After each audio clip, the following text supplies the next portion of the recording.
Welcome, everyone. We are the Vinyl Community Guncles here again to do original versus covers. We had so much fun last time doing that we're doing it again. We've each chosen 4 songs, originals, and then a particular cover version. Some songs obviously have hundreds of cover versions. We're just doing one. And this time we're also adding on viewer suggestions too. We'll do that at the end of each round here. A viewer suggestion that you have chosen for us to do in the comments section. We are the Vinyl Community Guncles. I'm Robert Fitton, along with Mike from Hubtunes, Craig from Craig Vinyl Plethora, and ladies and gentlemen, the man that sees a 15-minute long cover version and says, "Hey, I'll choose that one," Richard from Calvin Wazoo. Mm-hmm. It's true. It's so very true. And Richard starts us off with his first choice. All right. Yes. So my first choice is American Woman, the original by the Guess Who, and then the cover, the particular one by Lenny Kravitz. American Woman. American Woman. Thing is, I love the Guess Who, and I think probably maybe because this is the only song that I think most people know by them, so it kind of, and then you have Lenny covering it. What are you doing? Really? No, a lot. I mean, I'm talking your typical moron, like not people who actually listen to rock music. Like, I know more than I quite enjoy the Guess Who. I don't own anything of theirs, oddly enough, but I think that, and it's probably a lot because of Lenny Kravitz covering it. He's just missing something. It's not, I don't think it's a song that should be covered by Lenny. And I love Lenny. I love Lenny, but it's just not good. And the Guess Who's is just a classic. So obviously it's original for me. This one was actually difficult for me. I love the Lenny Kravitz version. I just love his retro. Also, seeing him live and doing it live, he kicks ass on it live. But yeah, I mean, I've always loved Lenny Kravitz. I love his retro '70s when he was doing that kind of thing, and I thought that was right around this time that he was doing that. I thought he was fucking sexy as hell too. Yes. Yeah, I'm going with, but I gotta go with the Guess Who. It's just, it's classic. It's just, yeah. Heard a lot of bad versions. So I was working in rock radio when the Lenny Kravitz version came out. I believe it was from an Austin Powers soundtrack, the second one. And this is the only time in my entire radio career that I can remember that a label had to send an apology email or letter explaining that no, the end of the song is supposed to sound like that. That's not a technical error. It's not a CD pressing error. That's the way he wants that to sound. And I just think that's hilarious. It's completely distorted beyond anything. There's no reason for that. And then they actually sent later on a special radio version where the end is not distorted. And that's the one most radio stations would play. If you're going to do this song, maybe not be American. Considering the lyrical content. I don't like the Lenny Kravitz one at all. I never have. I think it's hilarious that it's so poorly produced. The label had to send an explanation, and I'm definitely going with the Guess Who. I don't really like that beginning, the Guess Who with the "I'm going to mess your mind." Yeah, they can cut that. That sometimes gets cut off, and that's fine. But yeah, they're Canadians, and they're going on about. I don't need your war machine. It's basically an anti-American song, and the woman is just they can do it for that. So, Guess Who? Right. The Kravitz cover to me focuses on women's sexuality and focuses on sex, and especially with the video, you get that impression that he's just singing about women as sex objects, whereas the Guess Who, the American woman, was a symbol of America, that she was flirtatious, but she was treacherous, and you didn't want to be close to her, so it was a political song. So yeah, the Guess Who, hands down over Lenny Kravitz.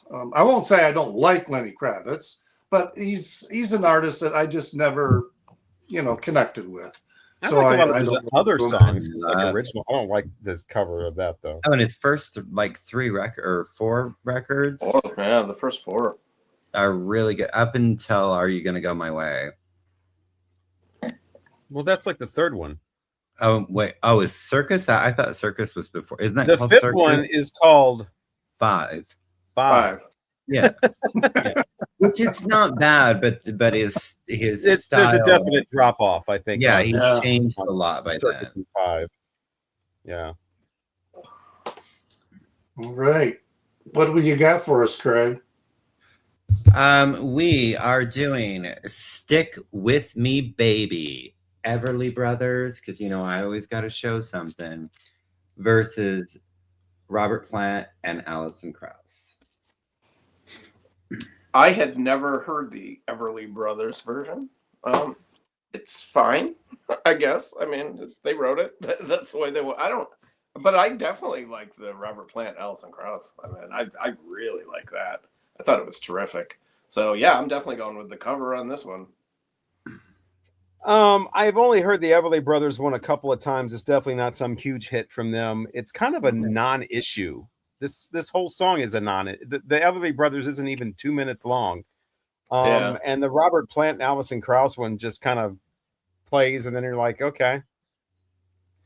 Not a huge Alison Krauss fan. I can take her like 1 or 2 songs at a time. I cannot do a whole album of hers, which I've had to do before several times because of someone else. And wow, her voice gets old. Yikes. She's got like 3 notes. Yeah, it does. She stays in. I'm just because of the Everly Brothers harmonies, I will go with the Everly Brothers version. But they have like 40 better songs I would prefer to hear. Yeah, I also have never heard the Stick With Me Baby song, either by the Everly Brothers or Robert Plant and Alison Krauss. So when I was listening to it, it was the Everly Brothers. I heard what I expected from them. And it was okay. It was I enjoyed the song. When I listened to Robert Plant and Alison Krauss, I just felt like they didn't do anything really with the song to me. It was kind of they didn't do any innovation with it or anything. They kind of sang it straight, and it just I like the Everly Brothers, the original, better. I'm definitely that, and so no on Robert Plant and Alison Krauss on this song. Well, Alison Krauss is a genius and amazing, but whatever. I adore her, and I could listen to her all day long. But I apparently have no taste. That's what Anyway. us all motherfuckers. Yes. Okay, so Everly Brothers. I mean, I knew the original before Robert and Alison covered it because I grew up listening to the Everly Brothers. My mom had this record. So it was always one of my, I wouldn't say in my top like probably 10 Everly Brothers song, but and I love them because again there's this nostalgia, there's this memory, there's like just my mom singing along with them. But when I heard Robert Plant, and we all know that I am not Led Zeppelin or Robert Plant, like I'm very illiterate when it comes to that because I don't get it. And it took her doing a couple albums with him for me to even kind of somewhat appreciate him. And I just thought they brought life to this song, their harmonies, the instrumentation of the song. I just thought it was like breathtaking. It's one of my favorites on their first album. And yeah, I'm so we got a split on this. I'm Robert and Alison, although I absolutely love and adore the Everly Brothers. I think we went the first 2 episodes with no ties or maybe 1 tie, and we've already got a tie. Mm-hmm. We're 2 songs in. Yeah. Yeah, I really liked it. I really liked it too. So I picked Pretty Woman, Roy Orbison or Van Halen. This was one of two that were really difficult. I think maybe there was a third one somewhere, but no, this was one of two that were really difficult. Because I really like both of these. And Van Halen doesn't, Van Halen sounds like a Van Halen song. It doesn't sound like a 60s cover. And I really like Intruder, which is the instrumental thing they did that leads into it on the album, which I understand they just put that on there so that the music video could have a title sequence, which is interesting. But Van Halen does mess up one of the lines, though, of the song.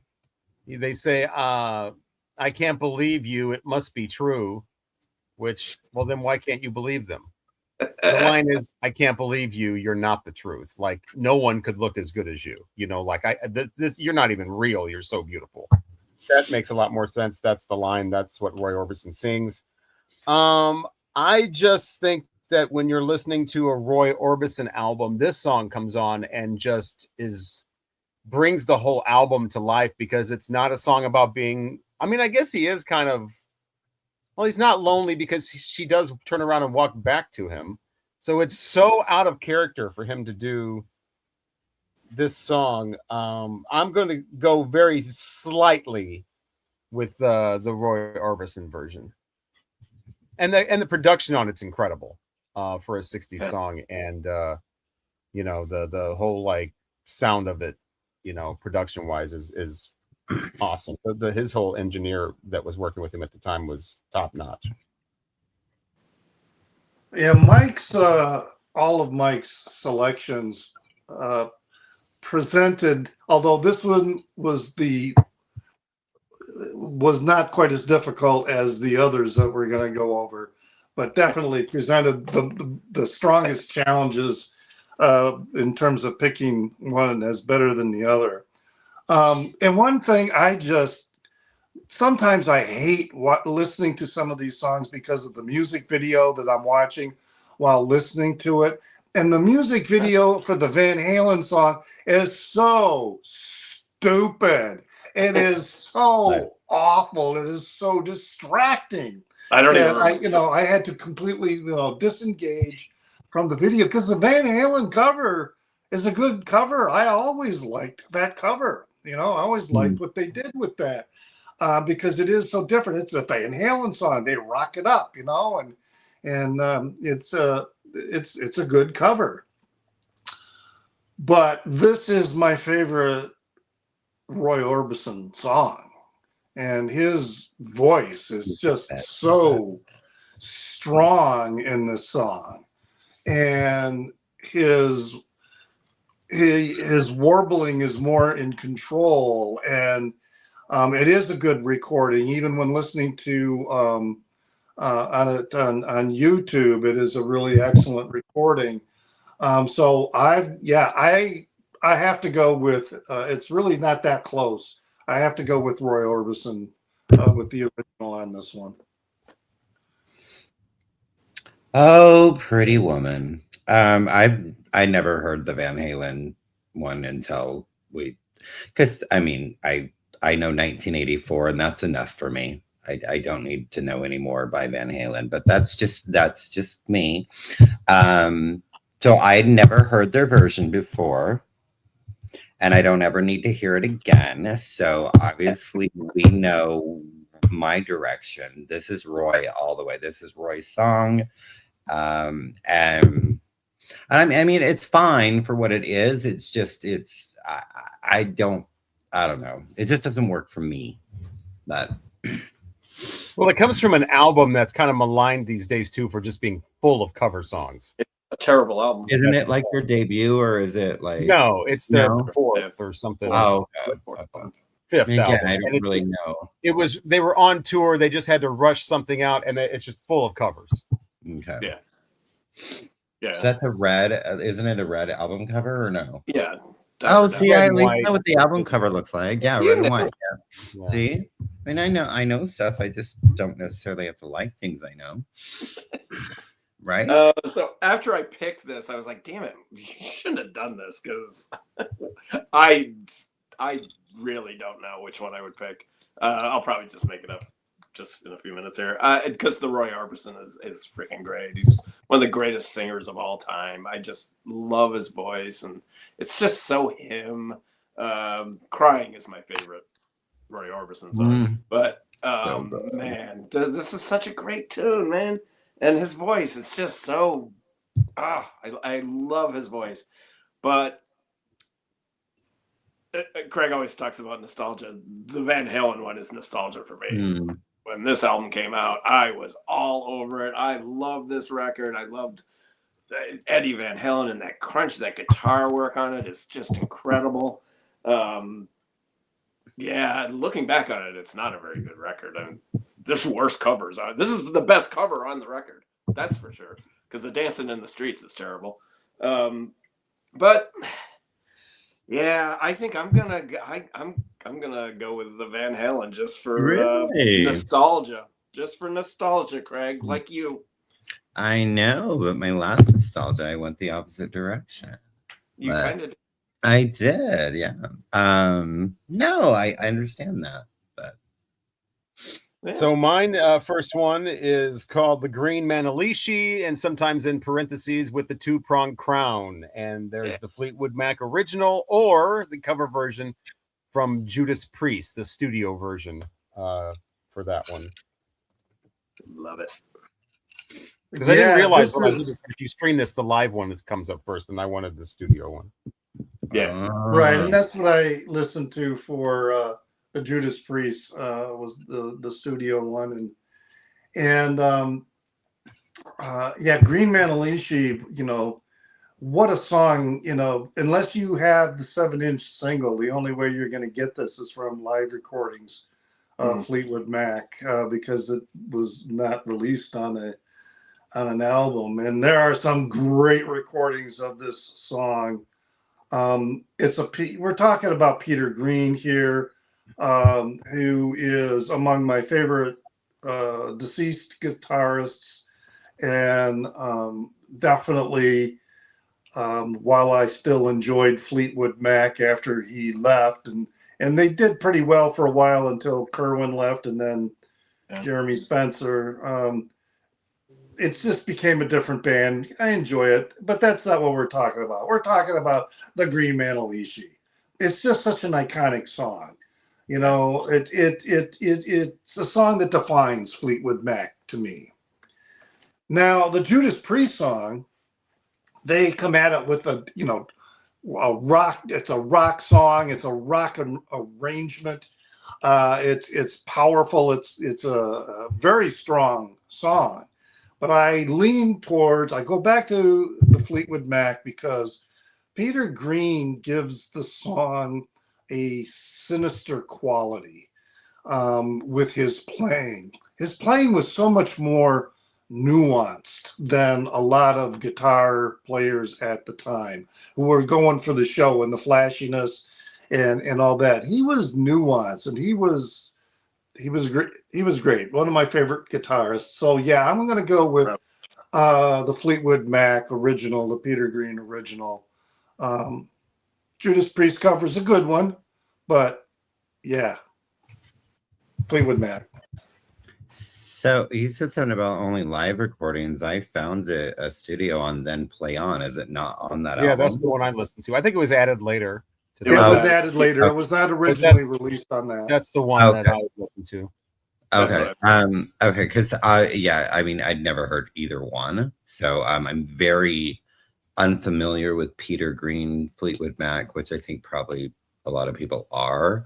I have Bare Trees, which is a really good album. Isn't that what it's called? Bare Trees or whatever. But that's the only one. It was given to me, and so I was like, oh, I'll listen to this. And I really like it. I've always meant to go back and listen to more of the pre-Stevie Fleetwood Mac, but so I'd never heard either version. And they're both good. I mean, Judas Priest is Judas Priest, you know. It's just like, where do you go with that? It's Judas Priest. But there was definitely more of a, I don't know, authenticity with the Fleetwood Mac version. It just felt a little like, I don't know. But yeah, Fleetwood Mac. So I don't know if my whatever, Craig, shut up. Mike. This is a tough one for me also, because again, the Judas Priest version was my junior high version. I played that record over and over and over. Huge Rob Halford fan. Did you hear he has cancer, by the way? That's really sad. Yeah, it didn't sound real positive news either. Yeah, I mean, because the Judas Priest version kicked ass, man. But you know, well, no, I probably heard the Fleetwood Mac first. Maybe, I don't know. It doesn't matter. Anyway, I'm going with the Fleetwood Mac, and especially, I know we're not doing any live version, but the live versions of this song blow away the studio version. I mean, it's a completely different song. It's so freaking good when they do it live. Yeah, I'm definitely one of my favorite guitarists of all time. Also, I love his tone and he's just great. So yeah, I'm definitely going with Fleetwood Mac on this. Although hats off, the Judas Priest is a good version. I really enjoyed it when I was 15. It's good. I really like it. Yeah, the Fleetwood Mac one, I've never heard a live version of it. I've only heard the studio version of it, and I've only heard it a few times. The Judas Priest one I'm more familiar with. And the song is apparently about money. That's the Green Manalishi. Is money that's tempting him. When Rob Halford sings it, though, it sounds like it takes on a kind of a different meaning to me. It sounds like somebody's creeping around, making him do things he doesn't want to do. You know, it's almost like this sort of like gay theme or something like that. Like, oh yeah. He's produced by a gay guy who comes creeping around in the evening and he surrenders to him or something like that. And so I think that makes it more interesting lyrically, even though that's probably not at all, you know, since it's a Fleetwood Mac song, not at all what's going on. But I wonder if that kind of thing is why Judas Priest decided to do it. But the Judas Priest one just comes blasting out and is a full-on rock song. It's one of my favorite Judas Priest songs. I'm not as big of a Judas Priest fan as some people, but I like the ones I really like, and there's about a handful of them, and this is definitely one of them, and I'm definitely going with the Judas Priest one. Is Turbo Lover one of the handful? Oh, for God's sake. I don't hate Turbo Lover as much as a lot of people do. It's not one of my favorites, but I don't despise I think it's their greatest songs. Oh, Craig. It's one of the first ones I heard from them. I heard the Screaming for Vengeance. I knew somebody that had that album in like 85 or so. I heard that right before Turbo Lover, but then that was all over MTV. So I don't mind Turbo Lover. There's better. A lot better. Okay, so my next one is War Pigs. So we've got the original by Black Sabbath, and then the cover version is by a Japanese band called Toe. Well, first, I just want to impress you all that I actually do own a Black Sabbath album. So wow, I know that's shocking. It's the only one I have the expanded 2-disc version, but oh wow, I'm fancy. But yes, I own a Black Sabbath album, and I figure it's the only one I have. But have you ever listened to it? Yeah, quite a bit actually. I've never listened to the bonus disc because I think it's mostly live stuff. But the album itself, I think it's great. But I don't know of this Toe. And the only way I could actually find it to listen to, I couldn't find it on any streaming platform. Only I think maybe a live version, but so I had to actually go to YouTube and listen to it on YouTube. So I don't really have much to say. Black Sabbath. I mean, it's Black Sabbath. Black Sabbath. Thank you, Richard. I mentioned the quad version of Paranoid. It's interesting because the end of it, you know how the War Pigs song speeds up, and the tape speeds up, and it just trills out and sort of like schools out from Alice Cooper. The quad version doesn't do that. The quad version has a normal speed ending, so it's kind of interesting to hear that the song end in a natural way instead of that tape speeding up thing. But interesting cover version is actually, have you ever heard T-Pain's version of War Pigs? T-Pain did with all that auto with.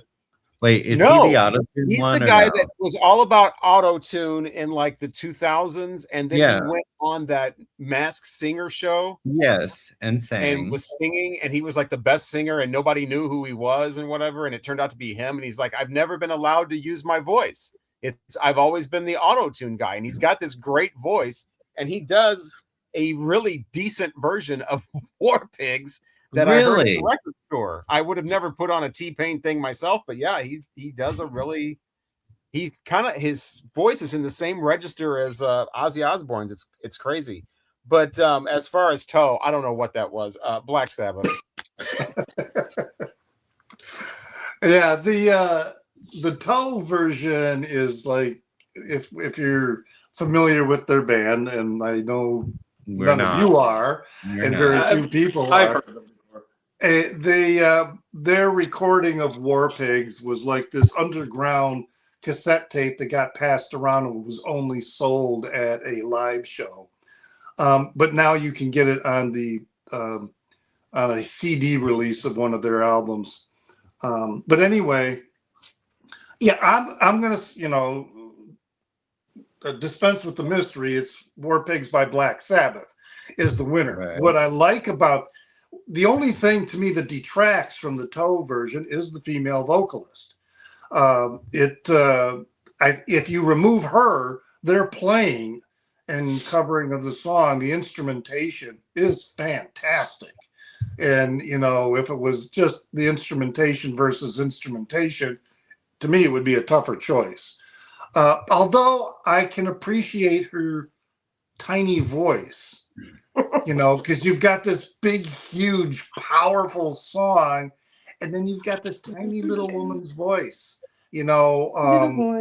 which is, to me, kind of a nice metaphor to the War Pig war machine and, the quietness of everyone else. Anyway, but definitely Black Sabbath all the way for that one. Duh. My favorite Black Sabbath song. So we said that we would do some viewer choice ones that we received in the comment section. And the first one comes from a guy who does, or I'm assuming it's a guy, that comments on a lot of our videos. Thank you very much for commenting all the time and watching our videos. And he goes by the name Hurt Him One. And he wanted us to take on Cruel Summer, Bananarama, or Ace of Base. Okay. Yeah, so I listened to these, and I like the Bananarama song. That's a fun song. I really like that. But then the Ace of Base song, I started listening to that, and I really like how they kind of modernized the song and the production. It's just such a cleaner sound. I think it overall is a better recording than what Bananarama did with it. And I think it also, I watched it on video, on YouTube. I don't use streaming services. So I get subjected to the videos often. And then, like I say, sometimes I wish I could just black them out.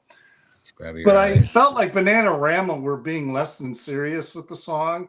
And I felt like Ace of Base, they were treating the song with respect. And so I like their cover better than the Bananarama original. Interesting. I mean, I love Ace of Base, so I'm not gonna diss Ace of Base at all. I think they're fantastic, but especially the first three records. But I mean, when I think of Cruel Summer, when I think of hearing that song, I mean, I do enjoy the Ace of Base, but I think of Bananarama, and I think of the silly video, and I think of, being at the mall or whatever, and it's playing over the speakers, or being in a record store because it's, you know, hip and cool at that time. So there's a lot of, you know, stuff. And then when Ace of Base covered it, I was like, oh, this is nice. They modernized it a little bit. Maybe too much cabbage patching for Robert Fifth then, I don't know, but or drum beats or whatever, or electronical shit that you don't like, whatever. You probably love it, and I'm just talking out my ass. But it's Bananarama.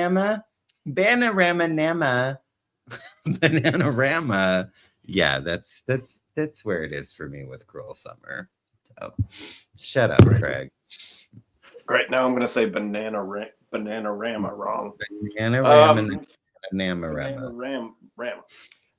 Yeah, I've never really taken Bananarama too seriously. I hated this song when it was out. It was everywhere. It was God. I was listening to Judah. I was listening to Green Manalishi and Pretty Woman when this came up. I didn't even know Ace of Base did a cover, so I got to hear that for the first time, and that's fine. I mean, they're both kind of whatever. I mean, I'd probably go with the Ace of Base. I don't like either one, so but I do like the Ace of Base. It was a little different, and it was fine. Yeah, I'd also never heard the Ace of Base until years after they put it out. I didn't even know they had one, and then I think it was on the light rock station in the building I was working with, and I'm like, what the hell is this? But the Bananarama one is like a nostalgia thing for me, and it's the reason I wore this shirt, is because it's a Friday night video from like the first few months of Friday night videos, and it's my 1983 thing where I dove right into top 40 radio for the first time in my life, and all these colorful artists and all this excitement was coming at me, and I was living in the now instead of listening to the Beatles or, you know, something from 20 years previous. I was right in the now listening to the cool kids music, and Bananarama was that. With that Cruel Summer was one of those videos. I thought the video was fun with the bananas and the police tripping over them or whatever. And then the police end up dancing with them or what. I didn't know who Bananarama was. It's the first Bananarama song I ever heard. I think they had maybe one or two albums before this. I had no idea about those. And I did like the Ace of Base one does sound more like they are sad. It definitely has a sadder musical thing. So the lyrics go with the music more on the Ace of Base one. And it does sound more modern, but it just sounds very basic, like Ace of Basic. And the Bananarama one is more exciting, more colorful, just jumps right out. And it does have that contradiction of really fast, upbeat, fun music with morose lyrics that cannot work sometimes. I think it works for this one. So I absolutely am going with the Bananarama one, 100%. Oh, another split decision there. Okay. Yeah. Yes. So we are going to be doing Shine Collective Soul versus Dolly Parton. Woo, look at that. I got so excited. I had I'd never heard the Dolly Parton version. I think I've heard the Collective Soul. I kind of remember them. It sounded familiar. I liked it. I actually liked it. I actually ended up listening to a couple other Collective Soul songs when I was listening to this. They were all right. Very formulated, kind of, you know, nothing groundbreaking or anything, but they were all right. I liked the Dolly. It was okay. I don't know. I think I prefer the original.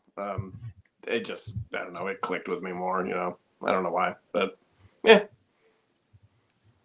Yeah, there were two Dolly Parton versions. One was with Nickel Creek and one was a different one that was shorter. I don't know which one that was supposed to listen. I listened to the longer one because that's the one that had the music videos. Okay, because I've only heard the one with Nickel Creek that's off the album. Okay, maybe the other one was live or something. But yeah, Collective Soul Shine was another one of those songs radio days, but this was when I was first in radio. This was the transition period between being in college and being on an actual radio station. And It was their first single.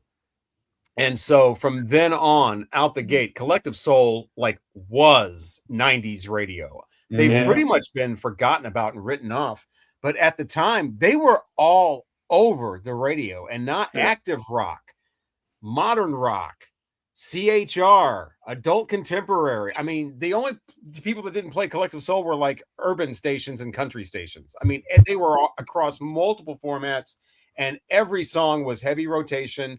And you don't ever hear them anymore. No, you don't. And they're still recording. They're still making albums. I think 3 or 4 years ago, the most recent one. But when they fell off, that was it. I don't know if their contract expired with Atlantic or what happened, but they were. I knew some of the other songs more. They went from 100 to 0. But Mike said, it's because they had such a mainstream sound. They sounded so middle of the road.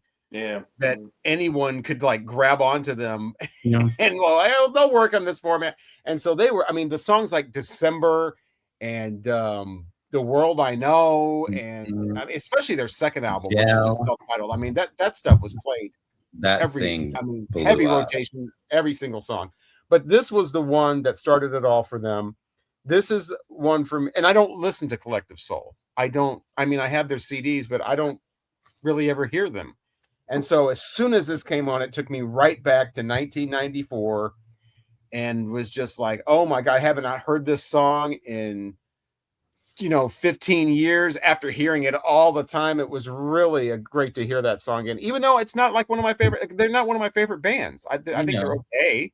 They're passable, but it was the memory association with it.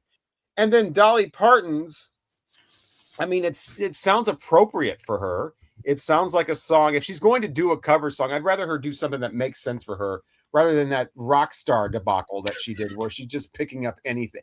Fucking doing with, she's still, I don't know if she's still in timeout or not for that Kid Rock bullshit. But just because she's got so many great songs that she wrote herself, I don't think she ever needs to do a cover. No, but, she doesn't. Just because of the feels that I got, we'll go with the Collective Soul. This was an interesting challenge for me because I remember this Collective Soul song, and I always liked it when I heard it on the radio. But again, like others, I'd never bought any Collective Soul, or I have none in my collection. They weren't something that made me want to go out and buy their music. But I really liked this song. I really liked the breakdown in the middle. With the guitars. I just love how they do that in there. Then I listened to Dolly Parton, and the one I listened to, I think, is with this other band you were talking about. I watch on YouTube. She was walking through some woods. Yeah, and they're in the video. So that's Nickel Creek. And she gives it to me anyway, it's a definite bluegrass treatment. Mm-hmm. And I really liked that. I thought, wow, that was the perfect way to treat this song. It really was a good, well done cover. And she made it, her own in a way because of giving it that bluegrass feel. So it was a little bit of a dilemma, which one do I like better? There's the nostalgia part, but that nostalgia part is really only built on the breakdown in the middle of the song by Collective Soul. That's the part that just, I really dig. So I think I'm going to go with Dolly Parton's cover as I overall just enjoyed that more, even though I really like the Collective Soul original. Yeah, so in the 90s, she did her bluegrass trios, her 3 bluegrass albums. This was off the 3rd one in that series, Grass is Blue. Did we review that? Yeah, we did the Grass is Blue, the first one. And I think most everybody enjoyed it. Yeah, we liked it. Yeah. But she did bluegrass. She brought it back in a sense, and Collective Soul, obviously, same thing. I'm a 80s, 90s kid, whatever. I mean, my adult years mostly were in the 90s, like most of us, after high school and all of that. But, and I always liked Collective Soul. Obviously, I have a greatest, honestly, if you Collective Soul, this is a great collection right here. You get all you need. You don't need to have their album. It's just a nice little collection of theirs. And it has the hits. And they just kind of disappeared, but they're still making music. I think they might even still be touring. But so I mean, when I first heard that song, their version, I thought it was great. But then when Dolly covered it, it was just I think I was just more like, wow, look what you can do with this, because obviously completely different styles and how they're portraying these. And I love, the mandolin being thrown in, and the banjo and the violin or fiddle, I think is actually, and then adding Nickel Creek's backing vocals and their, instruments and all of that, just kind of brought something to it that I almost look at them as two completely different songs, and because each one gives me a different feeling. I get a different feeling. I feel like, I don't want to use the term gospel, but maybe that's kind of, you get more of a spiritual feel with Dolly's version than you do with Collective Souls. So, and no surprise to anybody, but I mean, it's going to be Dolly for me, but I love the way she transformed the song. And it's not a song that you think, oh, Collective Soul Shine, Dolly Parton's going to cover that. And you're right, Fifth, and she doesn't need to cover it because she has so many great songs she's written herself. She doesn't need to do a lot of covers, but she does. But this one made total sense. Not always good. No, it made sense. It has religious tones and whatever, and it made total sense. It worked for her. But it was surprising when I was like, what? She covered Collective Soul? So there you have it. So we got another split decision on that one. I mean, but I think most of us, it's all just barely. I mean, either one for me works. I just had more of an emotional connection with Collective Soul because I was going through such a transition in my life when that was huge. If I had to sit down and listen to one 10 more times, I would at least start with one more. I'd probably like the Collective Soul one more if I had to listen to them 10 more times. I know, I probably would too. We'd still be split.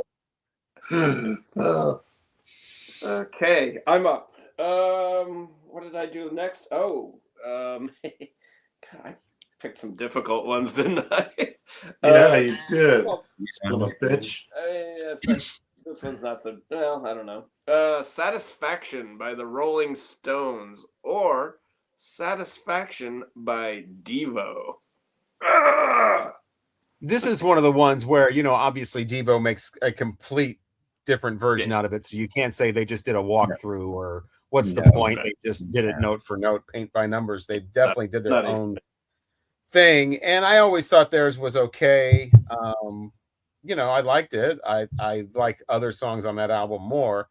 But the Rolling Stones has got the guitar riff and the whole nasty sounding rock song that, the sound of it, not the lyrics, or, even though it does say Make Some Girl, which apparently Ed Sullivan's producers had a problem with.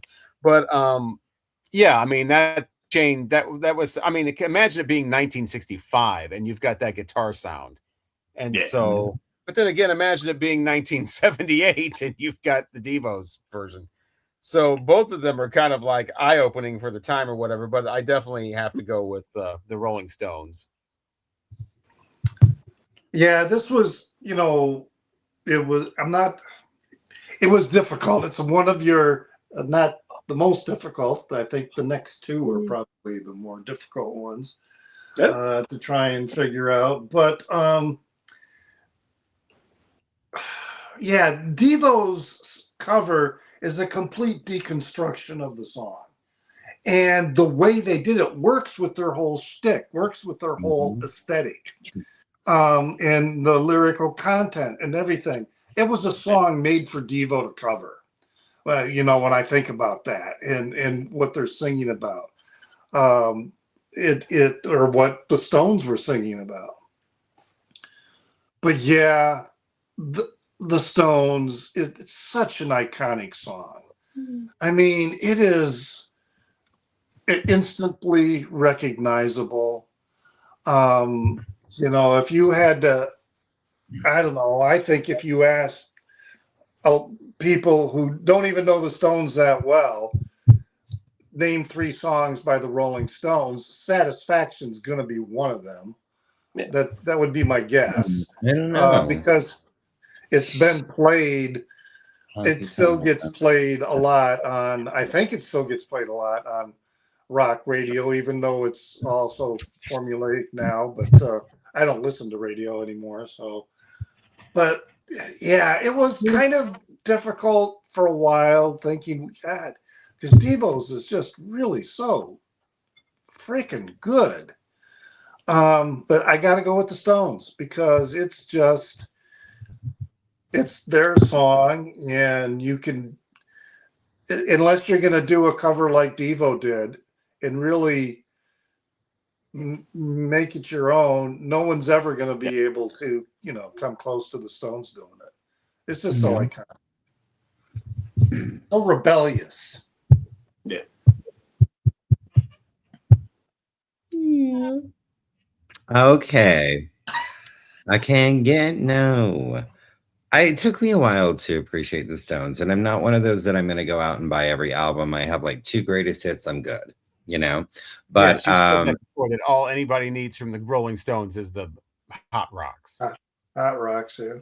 Well, I have the other one that's later too. That's well, a lot of them have tongue and lip on it, but no, I have 2 different Rolling. One's like the later, and one's the earlier. But yes, but Devo, yeah, Devo doing the song, because it's again, you're right. It's one of those covers that, like, if you're gonna do a cover, this is the way to do it, because you're going, oh, is that the Rolling Stones song? Is it not?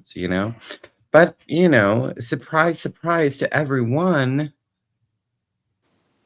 I'm actually going with the Stones on this. So I love Devo.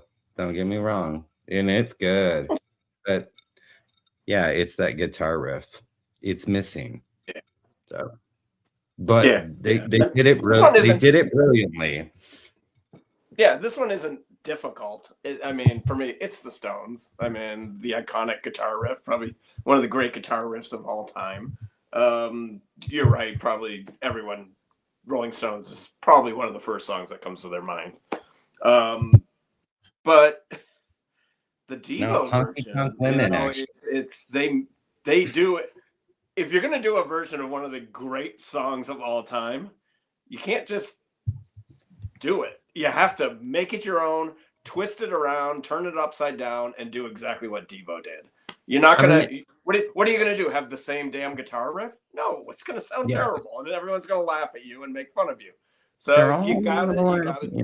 That's what I thought too. They're all gonna laugh at you. I am confused, Mike, of why you didn't do the Rolling Stones version versus the Britney Spears. Like, because that would have just toppled over Rolling Stones. I don't know what that is, but one thing we could have done too. I don't know if we can make a whole show out of this. I'm always, usually 99% of the time, or 94% of the time, I'm the stereo. I mono is, I like the stereo version, but this one, I actually definitely prefer the mono version of this over the stereo version. The stereo version has the lead guitar on one side and then an acoustic guitar on the other channel, and you can really hear the acoustic guitar, and I don't think it's as tough sounding as the mono one. So that would be a good comparison for anybody watching to check out the stereo version of Satisfaction from the Rolling Stones versus the mono version. It's totally different. It's the same recording. It's just that mix really makes a difference. I only have the mono version, actually. Usually they will put the mono version on their compilations because it's widely regarded as the official.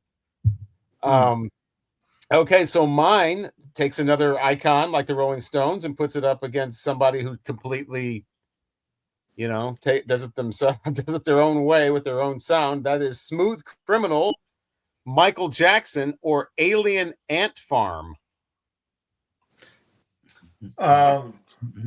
Yeah, so I actually was not familiar with Smooth Criminal. And it's not one of my favorite Michael Jackson songs to begin with. And again, I was watching YouTube. That's how I listened to these records, and the video just made absolutely no sense to me at all. To me, it was just a dance It doesn't video. make sense, but it's brilliant. It's just a dance video. The song It's itself brilliant. to me was, I don't know, the song to me wasn't all that special. So I just had no idea what was going on. And then I listened to Alien Ant Farm. And with them, I don't know what the fuck is going on either with that cover and their video. However, I appreciated Alien Ant Farm's video and their cover of the song much more than Jackson's original. So yeah, I'm gonna go with Alien Ant Farm. Really? Okay. Dryden Mitchell is a personal friend of mine. He's really not, but I have met him. I had dinner with them in the band. Long story short, Ty Zamora, who was the bass player and then later they replaced him, was one of my Seattle friends, Christy, one of my first friends, her high school sweetheart. That was his little brother. So yeah, I saw them and all that stuff. So I know Alien Ant Farm pretty well. I not like we write letters to each other or call each other on the phone, but I mean, I was familiar with the band and then I met them. But I'm sorry, MJ, and this video is iconic. I hate using that word, but it is, because of that dance and the hat and the woo and the going back and all that shit. Oh my hell. But Alien Ant Farm really did bring something to it, and the video is hilarious. And they're in the little boxing ring or whatever. But yeah, that little large boy with the bass guitar, that's Ty. But it's Michael Jackson. I'm sorry, it's MJ. It is MJ all the way with this song. Thank you. There is no other. Yeah, it's MJ all the way. Maybe I should. Well, I wasn't really familiar with this song. As I was listening to it, I was like, this sounds a little familiar. I've never seen the video, so I don't. But we're not reviewing videos. It's definitely not one of Michael Jackson's better songs. It's okay, I guess. Like I said, I don't know. It just seemed whatever. I like a lot of other Michael Jackson songs. I'd never heard Alien Ant Farm version, and I liked it. I absolutely loved it. I thought it was great. Yeah, it was fun, man. Great. Yeah, I mean, if I don't know. I mean, it's not something I'm going to run out and buy or anything, and I probably never listen to it again. But I thought I would never listen to the Michael Jackson version again either. So I definitely gonna go with Alien Ant Farm on this one. I liked it. It was just fun. Yeah, the Alien Ant Farm version comes on the tail end of a lot of these late 90s, early 2000s sped up cover songs by these bands that's the only hit they have. Yeah. You had somebody covering the Boys of Summer. There was a cover of that was awful. Yeah. Oh, that sounds awful. That was awful. There was a bunch of them. They all came out. Well, yeah, let's not get all into terrible. But Alien Ant Farm is the sole exception. Michael Jackson, I don't think it sounds like a Michael Jackson song. First of all, my interest in Michael Jackson went through the floor when Bad came out. I was all about the two singles off the Wall, which I had on a K-Tel album. They were my favorite songs on the K-Tel album, which was Don't Stop Till You Get Enough and Rock With You. And so I grew up with those. Those were incredible. And then Thriller comes out, and that was just mind-blowing. And then the videos and all that. And then my interest in him when he came out with that, I think Bad was the first single from the Bad album. It was just like, what the fuck is this? And you know, I didn't like my interest in him went like from like, well, Prince knocked it down a little bit. So I would say my interest in Michael Jackson went from like 90 to like 70 when I discovered Prince, and 60 to like 5. I mean, I just did not care about Michael Jackson anymore. And this is from Bad. I've heard it a few times. If anybody's interested in the video, Magnets, that's how they did it with the shoes. Magnets in the floor, magnets in the shoes. Yeah. That's how they lean back. Right. But then I heard Alien Ant Farm. It sounds so much more appropriate for Alien Ant Farm. It sounds like Michael Jackson's covering an Alien Ant Farm song, because when they do it, it sounds like it's their song. You know, it's so much more appropriate for a band like that to do this song with the frantic Annie, are you okay? Are you okay? Are you okay, Annie? Annie, are you okay? Are you okay? You've been hit by... It doesn't sound like a Michael Jackson song. And I don't like him at this point, and so I'm definitely going with Alien Ant Farm. That's a great way to put Annie, it. are you okay? You guys know what that is, by the way? Fun fact. Give us the fun fact. Annie, are you okay? Is what you're supposed to ask the doll that you're giving CPR to. Her name is Annie, and she's based on a real woman. That, the guy that designed her, that was his daughter, I think. Pretty sure, I could be wrong about the daughter. It was somebody that was related. I'm pretty sure it was his daughter, though. If not, it was his niece or something like that. And you were supposed to ask Annie, "Are you okay?" to the doll. I didn't have to do that when I did not call the doll Annie when I did my CPR. It's been dismissed at this point. I mean, but originally, but you call him Daniel? No, right. I'm like, bitch, wake up. Right, bitch, you okay? Wake up, bitch. Wake up, bitch. Yeah. Well, I think I messed up the last time, so I'll introduce. Yeah, so we're going to do this one, that the Lonesome Bricular, also known as Willhouse, Bricolé. time for our final one of this video, and that is our viewer suggestion. So we'll end this video with the song Sweet Jane. Do we want the Velvet Underground or the Cowboy Junkies? This was really hard for me. Oh, it's not. It was. It's also not hard for Cracker. The answer is easy. Yeah. But it was still really hard for me because I just love the way the Cowboy Junkies covered this song. It was their first album, Trinity Session, and it was and I remember falling in love with Margot Timmons' voice from that album. It was just, such a great song. But yeah, this is Sweet Jane. This is Lou Reed, man. This is, Velvet Underground. And the nice thing about Lou Reed doing this song is that when he does it live, you've got the studio version of Sweet Jane, especially the one on his solo album. Yeah. Very sedate, very low key.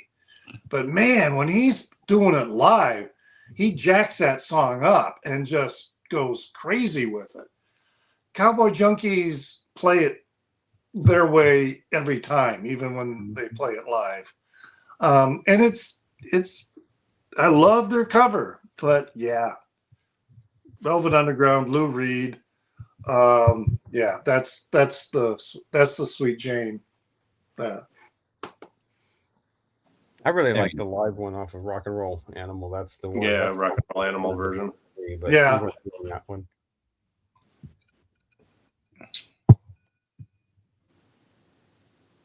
I mean, we already know. Okay. But, I mean, we already know. But I mean, Robert's up there going 3-1, 3-1. Like, no, I guess it's not. We already know. But like, yeah, I mean, Velvet Underground. Like, I mean, it's great and all that stuff. But I mean, I am such an obsessive in love with Margot Timmons and with Cowboy Junkies and with and honestly, I heard their version first So I mean, I didn't even know who the Velvet Underground was until I was like 22. So my bad. Anyways, and I enjoy them, and I have a couple of their albums. I have the one with this on it, but there is just something so just pure delightful and dreamy and wonderful about the Cowboy Junkies version, and with Margot's just angelic, beautiful voice. And yeah, Cowboy Junkies. No, I said 3-1 because I thought everybody would choose the Cowboy Junkies. Oh, I did not. I didn't either. Yeah, so I mean, I like the Cowboy Junkies version. It's her voice is incredible, absolutely incredible. But because for me, this is kind of like Satisfaction. I mean, it's one of the great guitar riffs. You can't get past. The Velvet Underground it's one of my favorite songs of all time. I just love it, and yeah, the live versions on any of his live albums are phenomenal. I mean, you go see a cover band and they play Sweet Jane and everyone just gets up and goes and dances no matter how good or bad the band is. It's a classic song, kind of like Satisfaction for me. So yeah, I'm definitely going to go with Velvet Underground, but I like the Cowboy Junkies. So I like what they did with it. It's very, very good. Yeah, they definitely did their own sound, and they made that song their own. If you would have asked me a year ago, this would have been a lot more difficult for me. I may have even chose the Cowboy Junkies. But we did that exercise on here where we listened to all those Cowboy Junkies, and it broke me of them. I can't listen to them anymore. And that was... I mean, yeah, I'm not a fan of the Cowboy Junkies anymore. I used to be. But yeah, I'm gonna go with the